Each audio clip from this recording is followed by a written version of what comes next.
Today I'm talking with speaker and best-selling author Dr. Gabor Maté, who has expertise on a range of topics including addiction, stress and childhood development. Good evening, Gabor. Good evening, Mícheál. So tell me, Gabor, who are you and what do you do? I'm a medical doctor in Vancouver, British Columbia, retired from clinical practice now after 32 years of work in the medicine field. I've worked in family practice, in palliative care, in addictions for 12 years, which we'll talk about, I'm sure, later on in this discussion. I'm very interested in the mind-body unity. I'm interested in how childhood stress shows up as adult illness. And I'm interested in just what makes human beings tick. And both my personal experience and my clinical experience have taught me that it's much more useful to look at health and illness as part of an expression of human lives rather than simply as unfortunate events that strike some people randomly and others escape from it. It's much more of a unity than medicine and Western medicine likes to acknowledge. And I've written 4 books, which have been published in 20 languages internationally. None of them have been published in Ireland, I'm afraid to say, or in the UK, but almost everywhere else. What prompted you to move into this area of work, Gabor? Vancouver, for those that don't know, contains one of the world's most concentrated areas of drug use. We have a place called the Downtown East Side that you tell me you were here, you might have seen, which is in a few square block radius, houses thousands of people who are dependent on injectable or inhalable or ingestible drugs of all kinds. We have a high rate of HIV here, of hepatitis C and other diseases due to addiction. And we also have many services, some of them quite pioneering and forward-looking for addicted human beings. So it was a very interesting area of the world and of the town to work in. Also, to confess, I've had my own addictive tendencies, so that the people that I worked with, although they were at much more extreme states of addiction than I ever had the experience of personally, nevertheless, there was much about them that I recognized in myself. So there's both a professional interest and fascination with this very difficult subject, an opportunity to help people who really needed support and medical expertise, but also to recognize myself in much of what I was dealing with. And what is addiction? Well, my definition of addiction, first of all, let me say that's an important question, because society, and I'm including society in Ireland as well, or in Western Europe or the British Isles or North America, is by and large seen by people and by the official perspective as a choice that people make. So it's just a bad choice to engage in self-harming behaviors, and other people see it simply as a brain disease. My definition of addiction is any behavior, substance related or not, that an individual finds temporary relief or pleasure in, craves for that reason, despite negative consequences. And so that it's craving, pleasure, relief, negative consequences, and an inability to give it up despite those negative consequences. So that's what an addiction is. And as you can see from that, that could be to heroin or cocaine or crystal meth or alcohol, as I'm sure in Ireland is well known. But it could also be to work, to sex, to relationships, to internet, to gambling, to food, to shopping, to any number of human activities. So it's not the external activity or the substance, but the internal relationship to it. Does it provide temporary relief? Is there craving? Is there short-term pleasure at the expense of negative consequences? Inability to give it up? That's what an addiction is. At times, Gabor, addiction can be classified as a disease. And do you think that addiction is the true meaning of disease? I think the disease model is far too narrow to encompass the full experience of addiction. It has the features of a disease in that it's got symptoms, it causes physical, mental debility, and it's relapsing like many other diseases are. but it's much more than just a disease. So that the medical model, which is a disease model, although it's helpful and useful in some ways, it's also limiting and insufficient to explain what addiction is really about. Could you give me an insight into an addictive personality? Again, I have to emphasize that nobody's born with an addictive personality, so that we're not talking about genetic diseases here. We're not talking about biologically determined events. What we're talking about is, what is the personality? The personality is our response to our environment, basically. So the addictive personality has a deep sense of its own insufficiency, a profound emptiness that it tries to fill from the outside, whether through drugs or through certain behaviors like gambling or sex or whatever it is. The addictive personality is unable to regulate its own stresses, so that when it gets stressed, it needs to reach for some external control, such as alcohol, such as drugs, such as yet another sexual relationship, to make itself feel better and not so stressed. The addictive personality harbors a lot of fear, a lot of shame about its own existence. So shame is very close at the heart of the addictive personality. And we tend to think that shame is caused by the addiction. Of course, the addiction and all the lies and all the dysfunctions that addiction generates adds to our shame. But the shame was at the core of the addiction before the addiction was even there. So I would say sense of inadequacy, emptiness, shame, and inability to regulate stress internally, therefore needing external crushes, really. That's what characterizes the addictive personality. Do you think people are disposed to addiction, say, either genetically or is it by their experiences, say, as children? Well, this is the big argument, of course. In the medical view, I don't know how addiction is defined in your part of the world, but the American Academy of Addiction Medicine, which is the dominant governing body of addiction physicians in North America, defines addiction as a brain disease, as a primary brain disease, so it arises in the brain, largely determined by genetic factors. And I would say that that's a false view. I would say that there are some genes that might predispose, but a predisposition is not the same as a predetermination. And we also know that genes are turned on and off by the environment. And so the decisive influence in all cases of addiction is personal trauma, emotional loss in childhood, or experiences of abuse very directly, in a context of what we might call social or cultural dislocation, so that the more dislocation there is in a country where people lose their culture, they lose their connection to the land, their connection to their families, to their work, to their spiritual experience, the more addiction you're going to see. That's on a broad social level, so it's dislocation. On the individual level, addiction is always a response to pain. So addictions, whether to drugs, alcohol, substances of any kind, or to behaviors, are always an attempt to soothe pain. And the source of that pain is in a person's childhood experience very early on in life. Is there a link, say, between brain injury and addiction, Gabor? What is clear enough from the science, and this is not even controversial, although amazingly enough, it's not taught in the medical schools yet in North America, and I'm sure it's not taught in your part of the world either.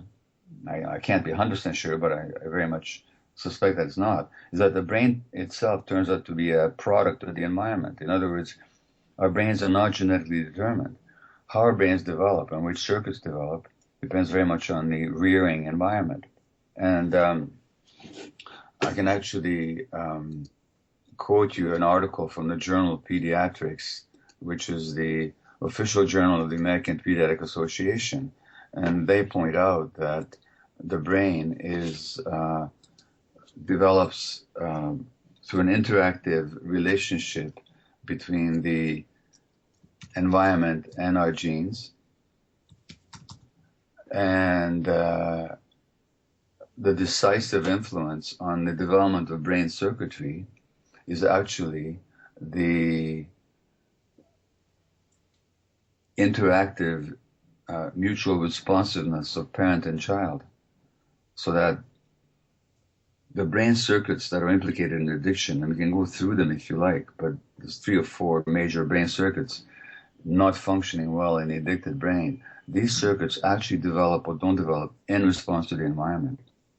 Now, just to make that point clear, if you take a child with perfectly good eyes at birth and you put him in the dark room for 5 years, it doesn't matter how good his genes are, and it doesn't matter how good the eyes are at birth.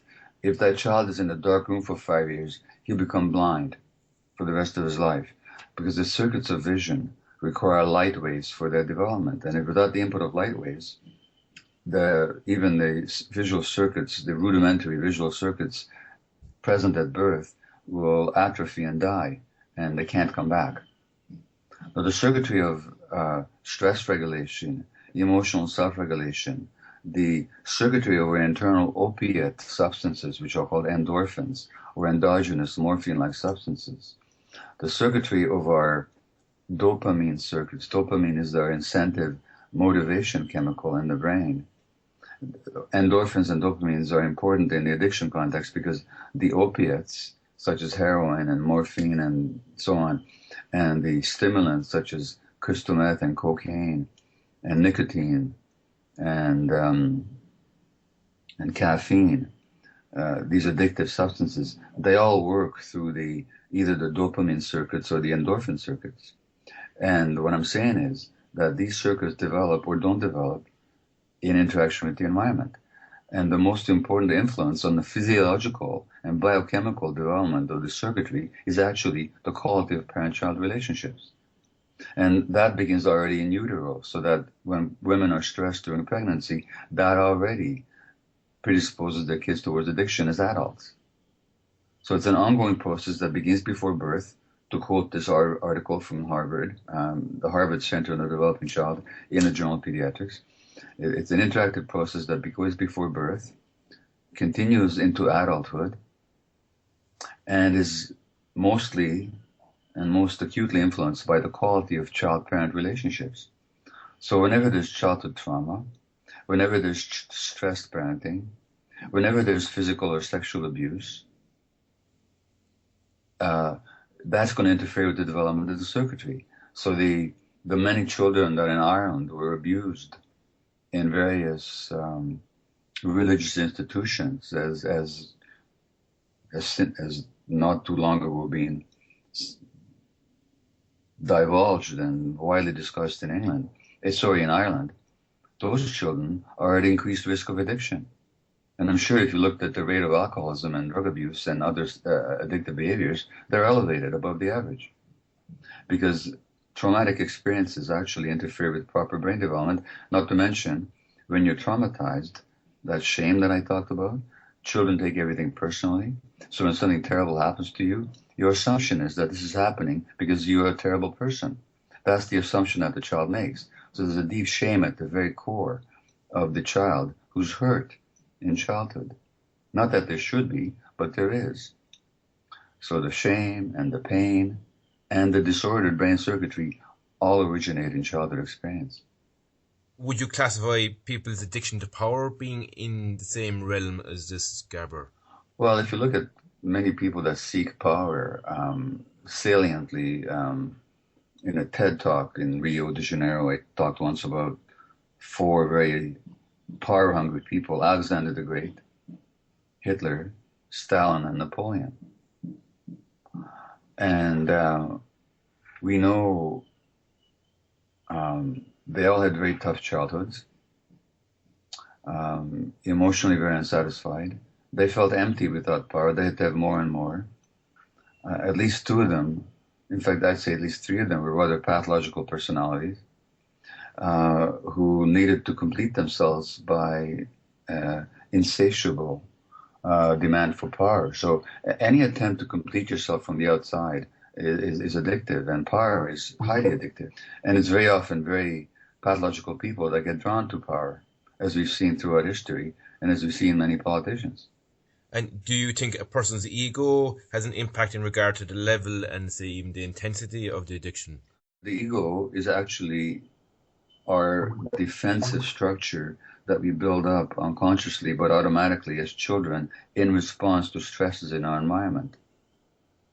So that when we feel powerless, one response to that might be to submit to power so that we can be protected by power, by somebody else's, in other words, to become a follower. But another egoic response could be to seek power for ourselves so that we can compensate for that for that sense of powerlessness. So the people that seek power very often are trying to compensate for their internal sense of lack of power. And you can see what happens to them when they lose power. They can't handle it. Because so much of their self-definition, the egoic self-definition, is a compensation for what they're lacking within. And is there any such thing, say, as a positive addiction then, Gabor? Well, not according to my definition. Again, recall, my definition of any behavior, substance-related or not, that a person craves, finds temporary pleasure or relief in, despite negative consequences. So if there's negative consequences, it can't be positive. So what people call positive addictions, if they are the love of the land, or love of another human being, or love of music, as long as there are no negative consequences, that's not an addiction. It's a passion. And there's nothing wrong with that. The word addiction itself comes from a Latin word which implies slavery. I'm not going to go into the etymological details of it unless you'd like me to, but addiction, the very word itself, implies slavery. And are you asking me, is there a positive slavery? No, there's no positive slavery. And what do you think is the biggest reason why people say don't overcome addictions then? There's very little understanding of it. And most physicians, for example, who deal with addiction, they see it as the disease. They don't see. Now, I don't. Let me ask you, Mícheál, if you're willing to be so open, and I'm not expecting that you would be, but according to my definition, and I'm not going to ask you any details, but would you agree that one time or another you've had some addictive patterns in your life? Yeah, well, I was addicted to cigarettes for a long time and I quit there about 12 months ago, but yeah, that's an addiction, cigarette. Fair enough, okay. So let me ask you this question. Not what was wrong with it, because you and I both know what was wrong with it, but what did you like about it? What did it give you in the short term? A comfort feeling, really. Okay, comfort, all right. Can you see, therefore, that the addiction wasn't your primary problem? The addiction was an attempt to solve your problem. Your primary problem was this discomfort you had with life or with yourself. So what the addiction actually is an attempt to solve the problem. It's a secondary problem that comes out of a primary problem. So when we put all the emphasis on trying to fix the secondary problem, but we don't pay attention to the primary one, how can we possibly succeed? So that now most physicians don't understand that. We're as doctors, we're not trained that way. And even the 12-step groups, they see the addiction as the problem. As in your case, the real question is, what happened to you? I'm not asking you to answer me. I'm just raising the question. Something happened in your life, and I know that it happened in your childhood. I don't know anything about you, but I can guarantee it happened in your childhood, that made you intensely uncomfortable with yourself and with the present moment and with how life was. So you try to escape from that temporarily into an attempt to change the chemistry of your brain temporarily through nicotine.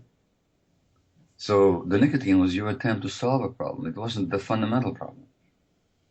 So when you say, why is it so hard to treat? It's so hard to treat because we don't understand it.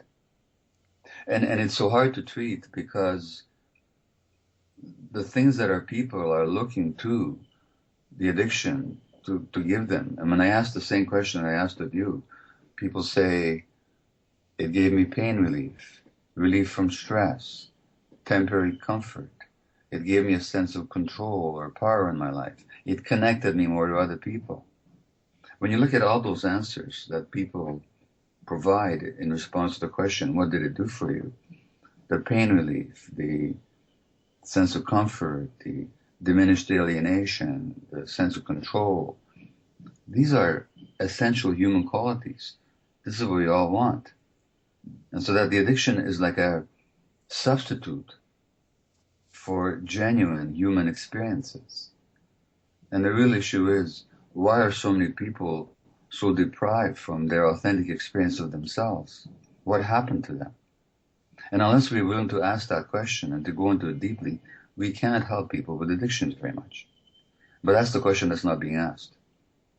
We're seeing the addiction simply as the primary problem rather than as the person's attempt to solve the problem. And fundamentally, it all comes down to pain. I mean, opiates like heroin, morphine, these are all painkillers. They're the most powerful painkillers that we have.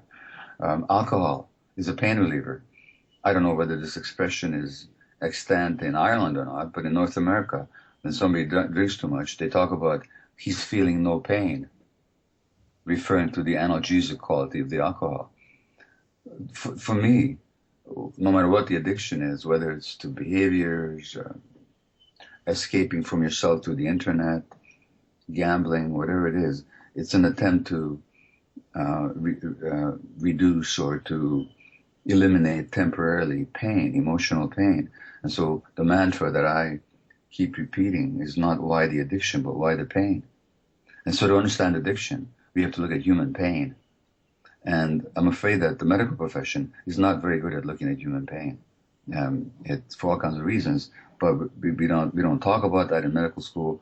And the very word trauma, which is at the very essence of addiction, in most medical schools, students don't hear a single lecture on trauma, except in the sense of physical injury, but not in the sense of the psychic wounds that most people suffer in the process of growing up.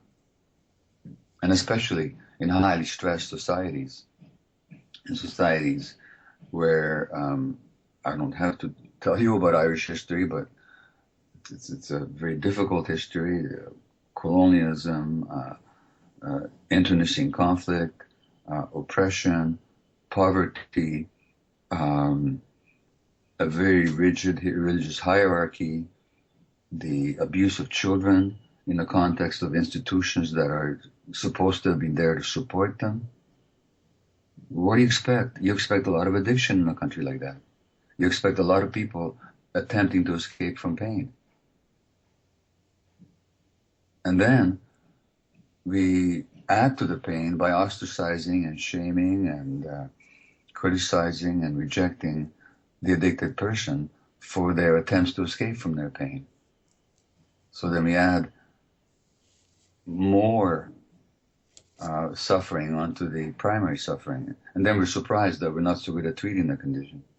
It's interesting enough, in Ireland, there's a certain attitude towards alcohol that we seem to revere people who have an ability to drink large amounts of alcohol, you know. No, there's a romanticization. I'm originally from Hungary, and it's the same over there. Hungary's got one of the highest alcoholism rates in the world. It is, you know, it's always had, you know. And there's a kind of romanticization of the person who can drink everybody else under the table. And really what we're romanticizing is the escape from pain. And we're not looking at the pain underneath it. Because it's too painful. I mean, you know, if we actually want, it's painful to experience pain. So we romanticize and idolize people that are really good at escaping pain. In working, say, with the underprivileged and the homeless, Gabor, is a harm reduction approach more practical and beneficial than, say, a total abstinence approach to addiction? Well, first of all, let's look at who the homeless are. If you do the literature search on homelessness, as I have, what you find is that most homeless people were also traumatized in childhood. So it's the same source that we're looking at. Why is it that a person can't find a home? It's because they never had one. Their home where they were born was not really a home. So they're alienated, they're scared, they are resourceless, without skills. Secondly, amongst the homeless, there's a large rate of mental illness. And the source of mental illness, again, is, if you look at the literature and the research and you talk with people, is very often trauma. So that mental illness, addiction, and homelessness form part of a continuum. Now the question then is, what's the best attitude to take towards these people? Well, if we're going to be humane about it, if we're going to be Christian about it, and I raised that, I'm not Christian myself, I'm Jewish, but Ireland being a largely Catholic country, a Christian-based country, what was the Christian attitude? What was the core Christian attitude towards those people that suffered? We would have compassion, not one of punishment. I mean, that's what the central figure at the heart of Christianity, Jesus, taught, is that you respond to suffering with compassion. And you don't judge people. Judge not lest ye be judged, he says. And that truth that he spoke, of course, is entirely applicable to the question we're discussing today. So any approach that includes rejection, judgment, or punishment is only going to add to the suffering. It's going to make things worse. So then, how do you deal with people who've suffered so much that they can't make their way in the world? Well, you give them whatever support you can. In the case of addicted people, here in Vancouver, we have something called the Supervised Injection Site, SIS, or Insight, it's called, INSITE, Insight. I was the physician there for a couple of years. At Insight, people are allowed to bring their drugs, their illegal drugs, because drugs are not legalized or decriminalized in Canada, but they're allowed to inject them under medical supervision. And they're given clean needles and sterile swabs and sterile water to inject with. And they're given a space where they can do so observed, and if they overdose, they're resuscitated. Now that's harm reduction. What does harm reduction mean? It means that addiction imposes harm. One of the harms of addiction is the transmission of infectious disease, like HIV or hepatitis C. You give somebody a clean needle and sterile water, you're preventing disease transmission, which reduces the harm to the individual, to others, and to society as a whole, because it also means, obviously, it's a lot less costly to prevent HIV than to have to treat it. So it's strictly harm reduction measure. Does it treat addiction? Not directly. It's not meant to. But it is meant to make the life of the addict more livable and less unhealthy. It's also meant to give them a sense of acceptance and support that otherwise they wouldn't have, which is also the first potential step towards them developing the trust in treatment programs. In some circles, this is a hugely controversial practice. The Canadian government, the former Canadian government, I'm happy to say, defeated in the election of 3 weeks ago, tried to shut this place down and was prevented from doing so only by a vote of the Canadian Supreme Court, who decided that this is an essential medical service that the government had no right to curtail. Well, there should be such facilities in every major city in the world, including Dublin, and including anywhere where there's large numbers of addicts. But there aren't. So harm reduction is not the answer to addiction or to homelessness, but it is part of the answer. And anybody who wants to argue otherwise needs to explain to me why it's better to let people inject with puddle water rather than sterile water. Why it's better to let people share needles than to give them clean needles. Why it's better to let them live in the streets than to give them decent housing, despite the fact that they're using. What principle of medicine or humanity or Christianity or rationality would dictate that you make people's lives worse? In my book, In the Realm of Hungry Ghosts, Close Encounters with Addiction, which is my book on addiction, although it's not been published on your side of the water, at least, it's available on Amazon. I do expand on the subject of harm reduction and supervised injection and brain development, everything we've talked about, so that if people want to read more about my views on this, including the documentation, they can check out my YouTube videos or certainly look at the book. What are your thoughts, Gabor, then on AA as a way to help people who are addicted to substances? I think there's the 12 steps that they provide. First of all, just the acknowledgement of the ego's powerlessness over the addiction. And then the recognition that there's a higher power. And now some people have trouble with the higher power. Some people have been badgered with religion all their lives. They don't want to accept that there's God in the traditional sense. And I understand where they're coming from. But if we can understand that the higher power does not need to be any kind of traditional deity, it may be for some people, and that's fine too.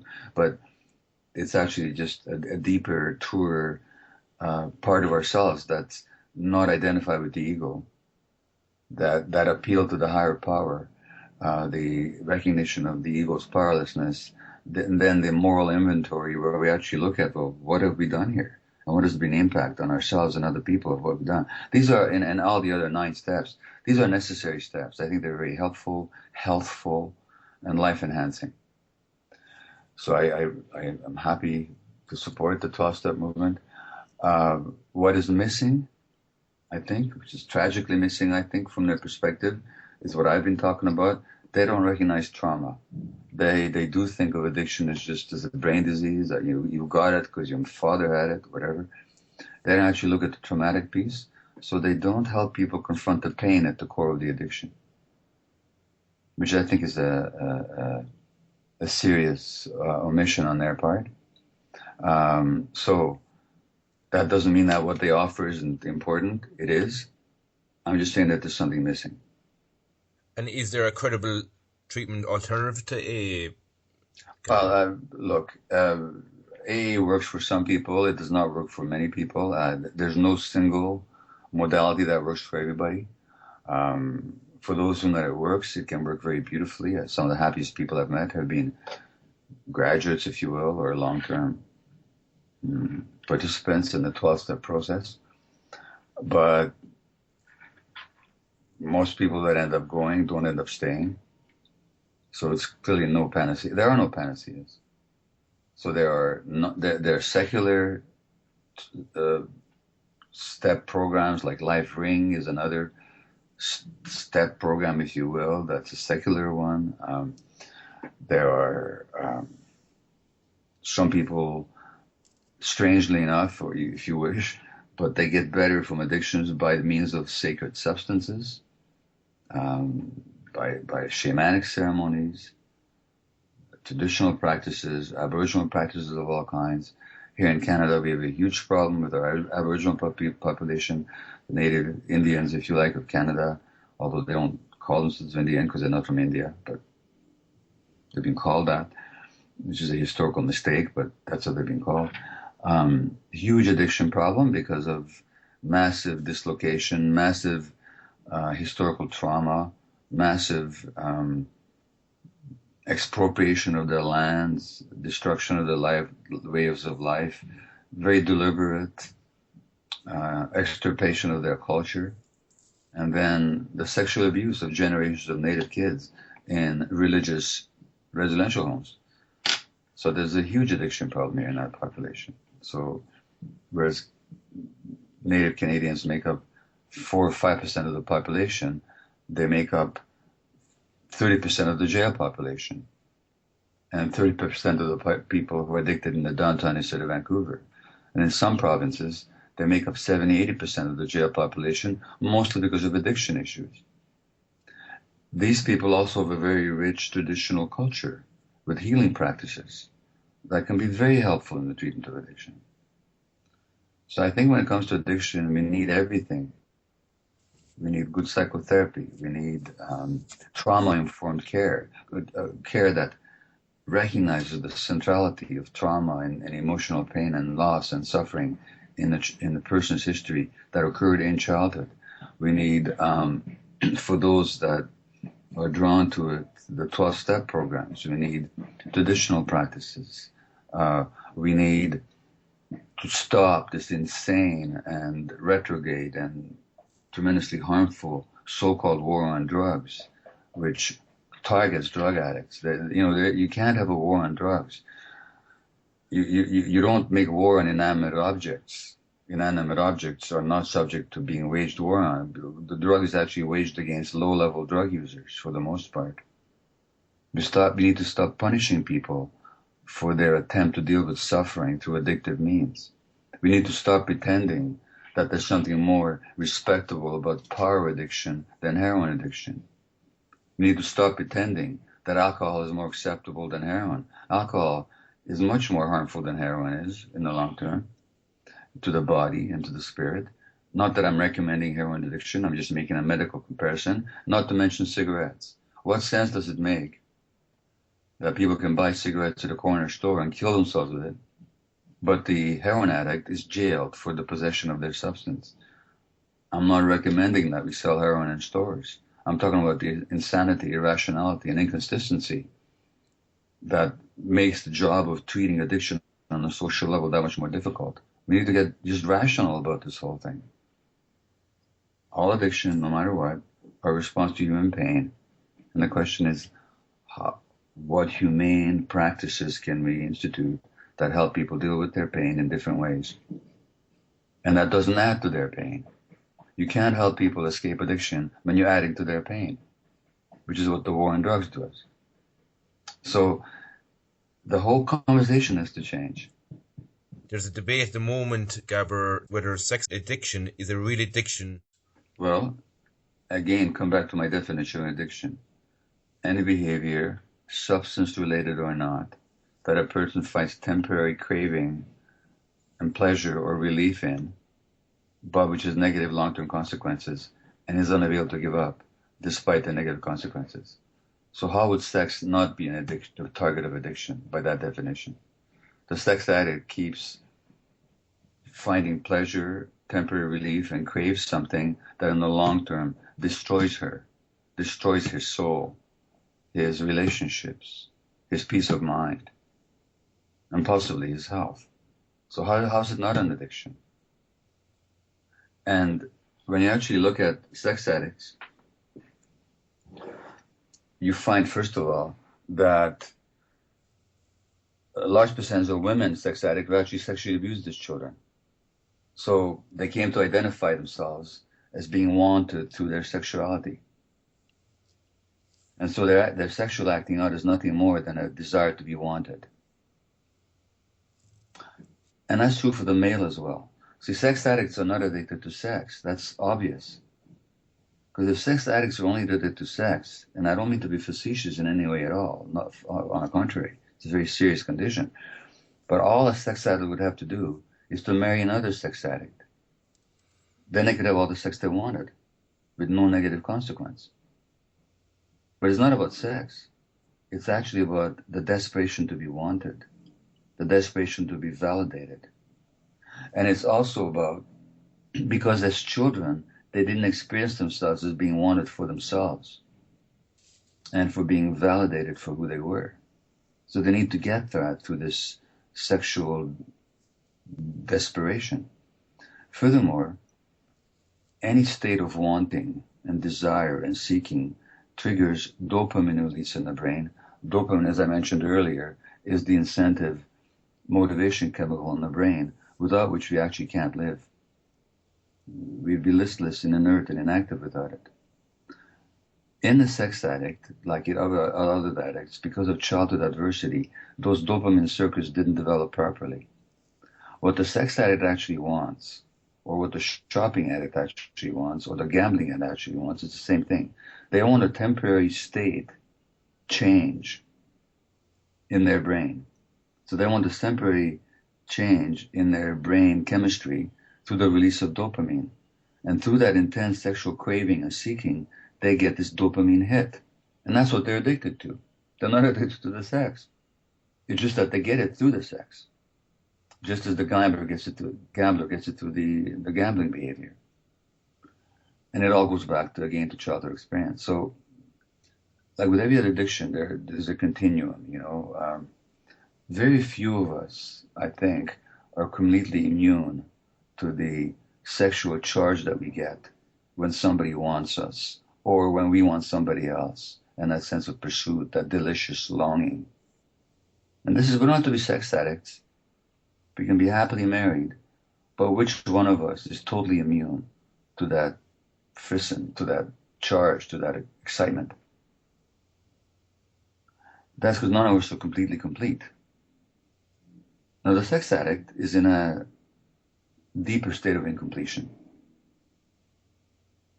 And they've been sexually oriented for some reason. So they're just acting out something that many of us experience to some degree, but in them, it's present in a higher level. They're not that different from the rest of us. And in no wise are they different from other addicts, except that their target of behavior happens to be on sexuality. Just as for other people, it is around gambling, for others around shopping, and for others it's around heroin. But again, as I pointed out in my book, there's a universal addiction process that biochemically, in terms of brain circuitry, in terms of psychology, in terms of source, it's all the same. It doesn't matter what the target of the addiction is. And so sex addiction is just another example of the same process. And it's only kind of puritanism and superiority that, and a moralism that wants to judge the sex addict as somehow corrupt rather than as just another person in pain. In regard to homelessness then, Gabor, like how would you prevent homelessness, say, for vulnerable people such as kids leaving care or psychiatric services or even like prison and treatment services? Unfortunately, when children are hurt emotionally, sexually, physically, they will act out their pain in ways that bring negative attention to them. And that starts in the family. It starts in the schools. And those kids that act out their pain even more vividly, then it enters the legal system. So our response to the manifestation of childhood pain is rejection and punishment, which exacerbates and inflames the problem even more.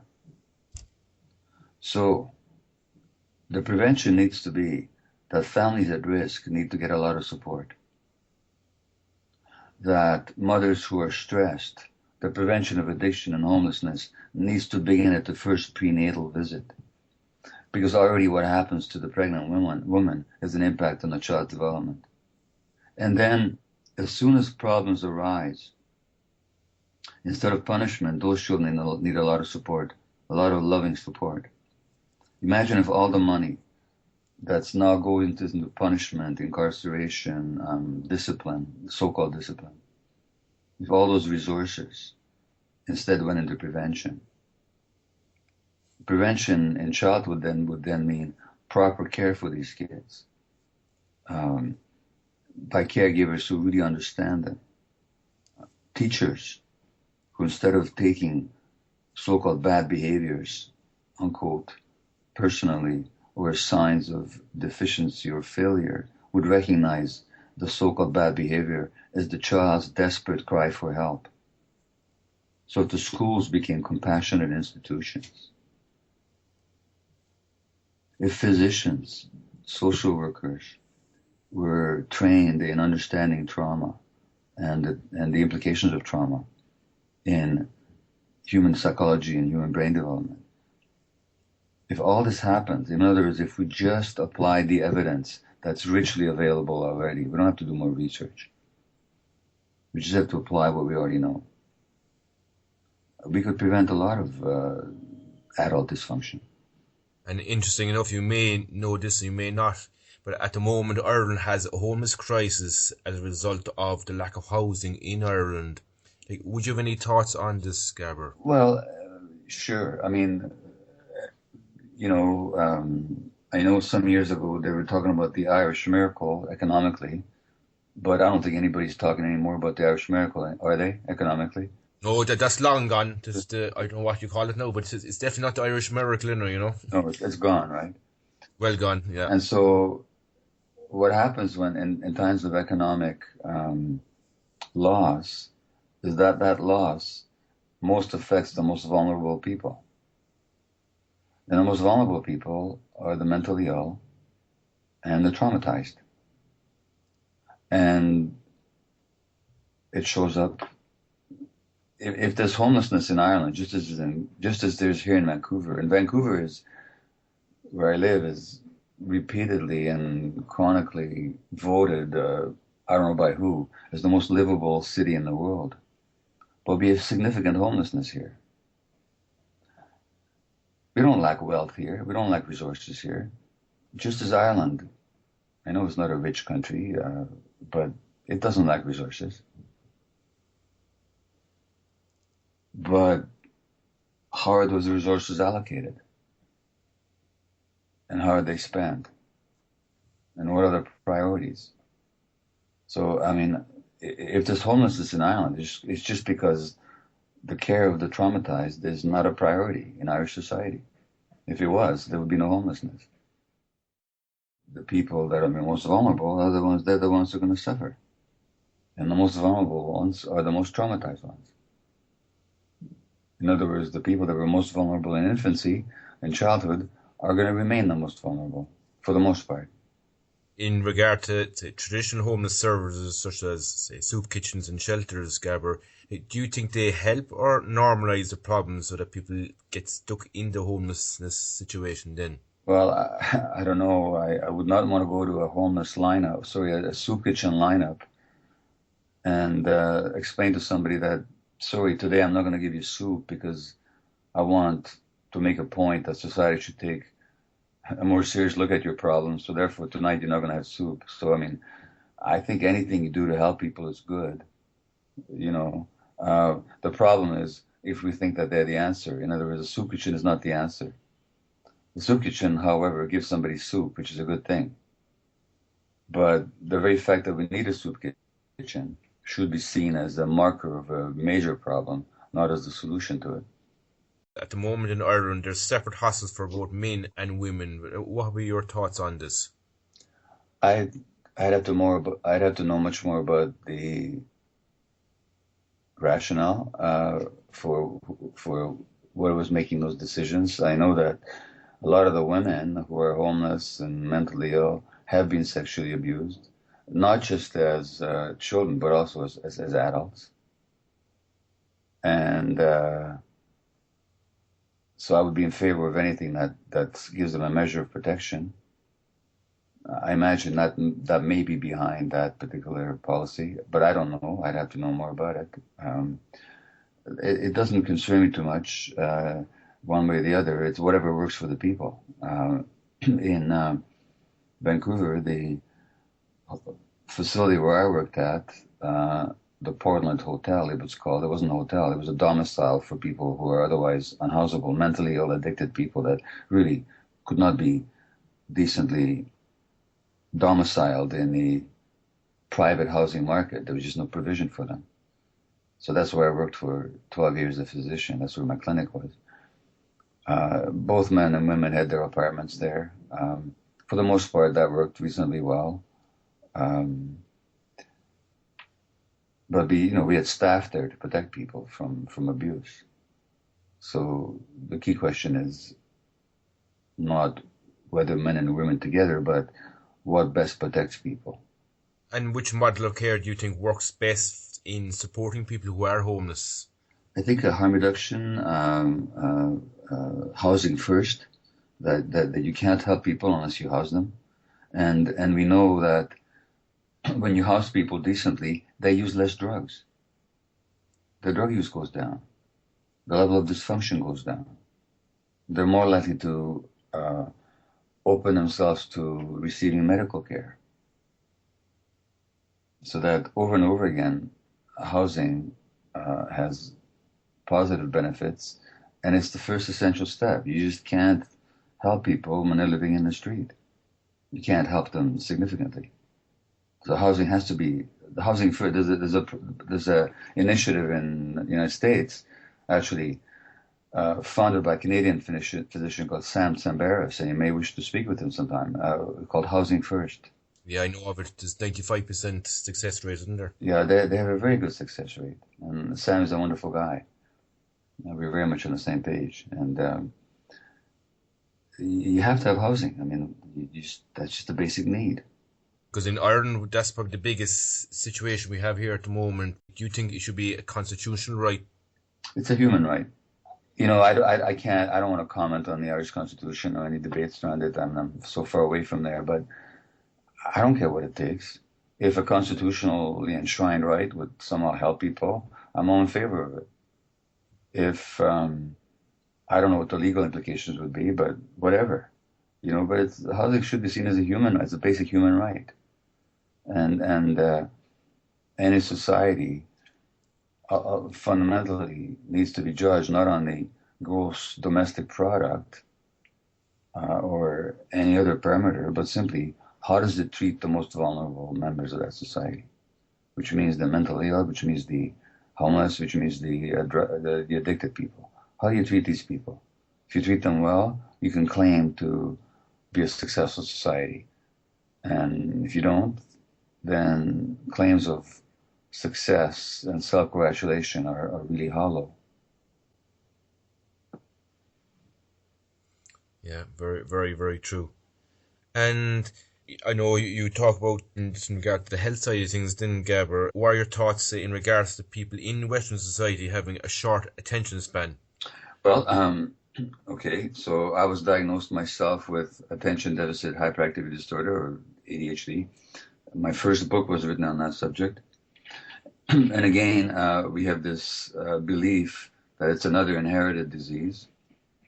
But when I started thinking about my own history, and this is even before I knew about brain development, because the material I gave you on brain development wasn't taught in medical schools when I was a student. It wasn't even known then yet, but it's known now, but it's still not taught. But I just knew this much, that the hallmark of ADD, or attention deficit disorder, which is the tuning out, the absent-mindedness, that's not a disease. What is actually tuning out when you actually look at its function in the human brain and human life? It's a protective mechanism. So when people are stressed too much and they can't escape the situation nor change it, nor seek help within it, then they tune out as a way of enduring the stress. So the question is, what's happening in Western society that more and more kids are having to tune out? Now, when I looked at my own history, being a Jewish infant in Budapest, Hungary, 1944, 2 months of age when the Nazis occupied Hungary, and then the genocide that had already exterminated the Jewry of all of Eastern Europe except Hungary, now came to my homeland. And you can imagine the terrorized state of my mother during the first year of my life under the Nazis, and her grief and distress at the death of her parents in Auschwitz. What emotional circumstances did I live under as an infant? Terribly stressed. How would I cope with that? Well, I wouldn't. My brain would cope with it by tuning out. When was this happening? It was happening when my brain was being developed. When every second in the first year of life, there might be millions of connections being made. So that's when the tuning out gets programmed into the brain, and the dopamine circuits of incentive and motivation don't develop properly, because the infant's dopamine levels depend on the attention and the emotional presence of the mother. So when the mother is highly stressed, these dopamine circuits don't develop. Then we give the kids Ritalin and Dexedrine later on to elevate their dopamine levels. So when I put together what's happening in Western society, which is the increasing stress on parents because of economic factors, because of both parents having to work, because of the high divorce rate, because of the cultural disconnection, alienation, the loss of extended family, clan, tribe, community. So just the stress that more and more parents are under the system of globalization. And on the one hand, on the other hand, what we know about brain development, it stands to reason that you're going to have more and more kids diagnosed with this problem. It's not a genetic disorder. It's a disorder of a society who no longer provides the right conditions for child development. And that's why we're seeing more and more of it.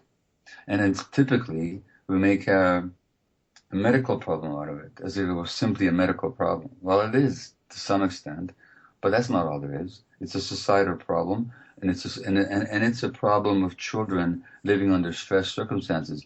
And when they act out those stresses, then the parents are usually taught to punish those kids and to try and control the behaviors rather than to understand the behaviors.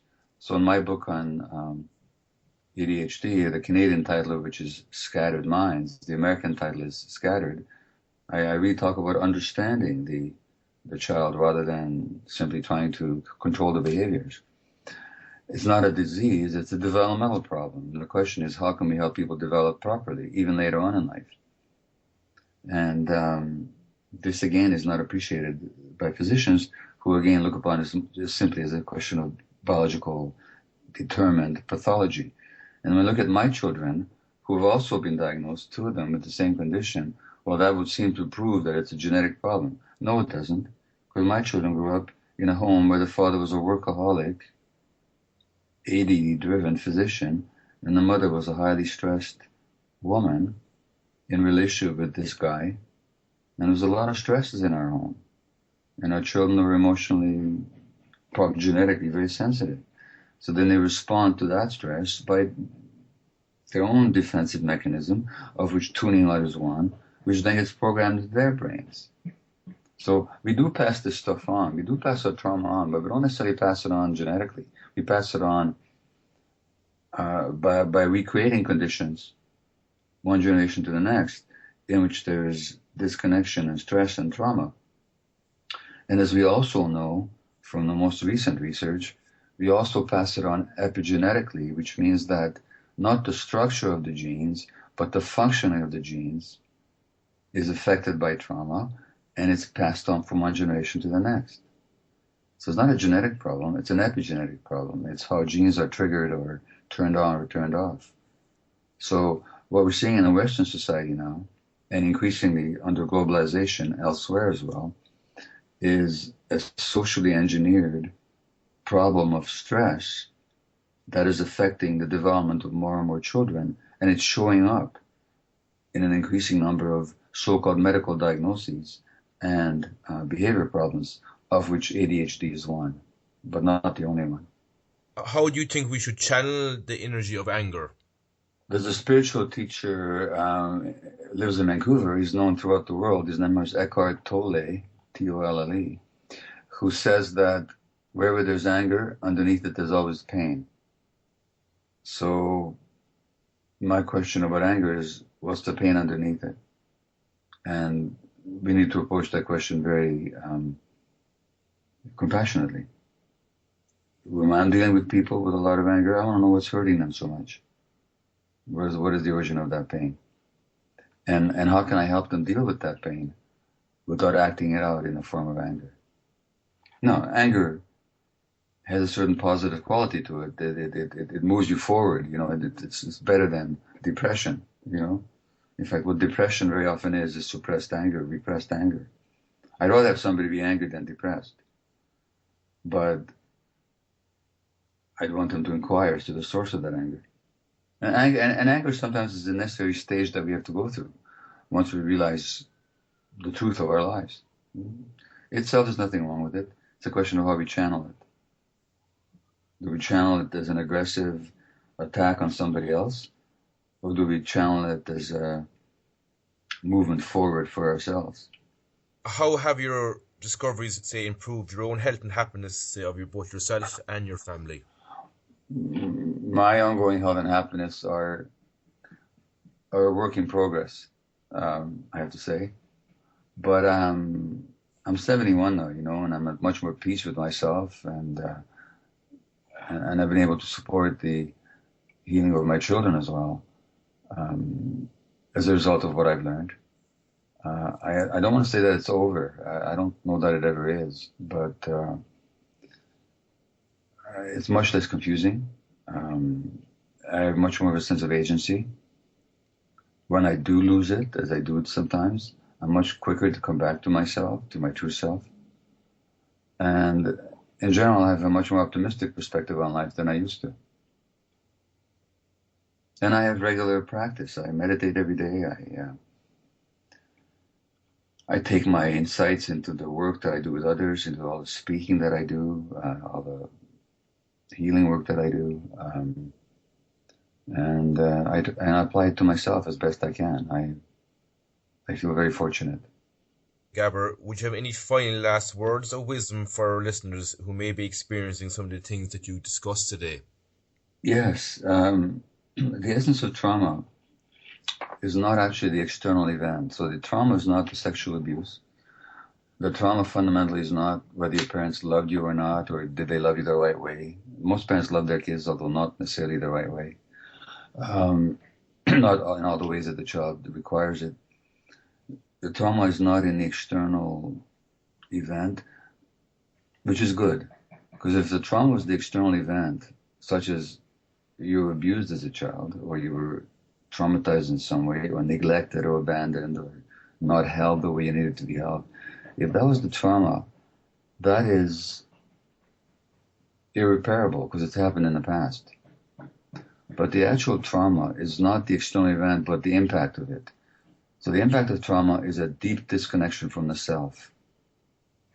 That's what trauma actually is. That's just not my definition. That's in trauma circles, in people in whose work I respect, that is the definition of trauma, is that disconnect from yourself. Well, that's the good news, because that disconnect can be repaired at any time, including the present moment.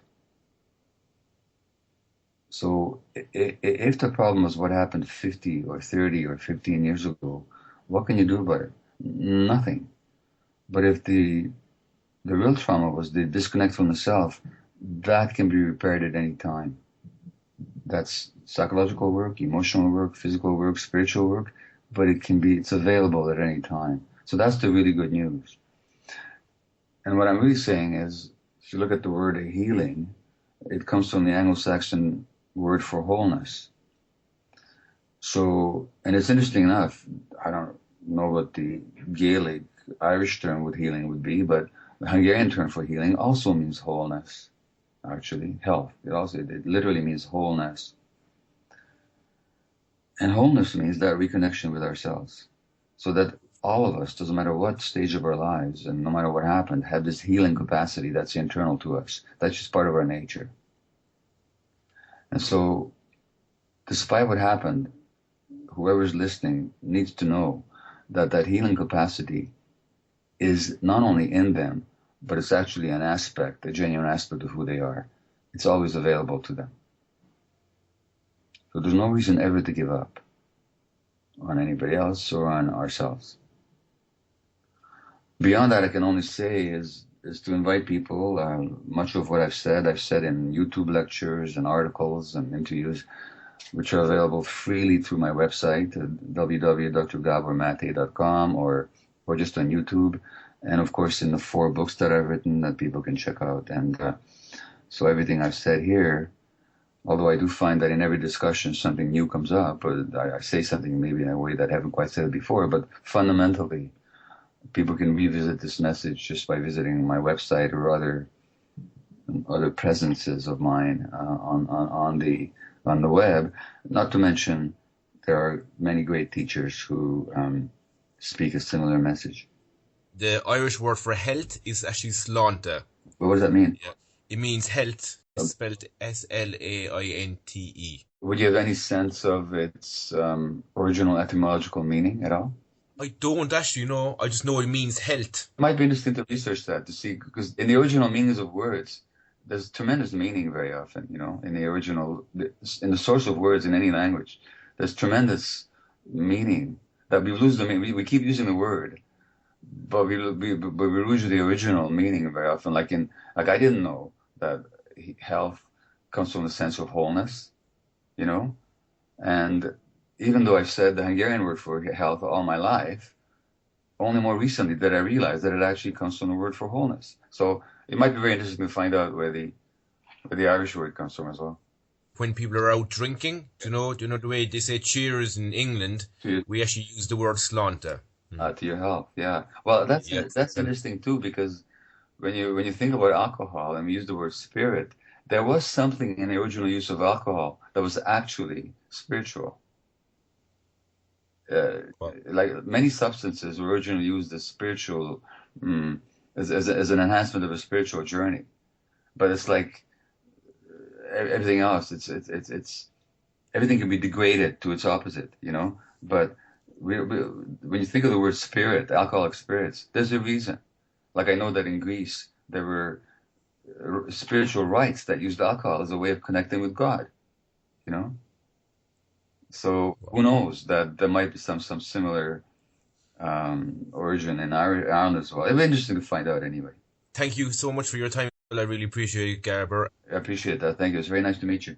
Same to you. Thank you very much. Bye bye. Bye bye.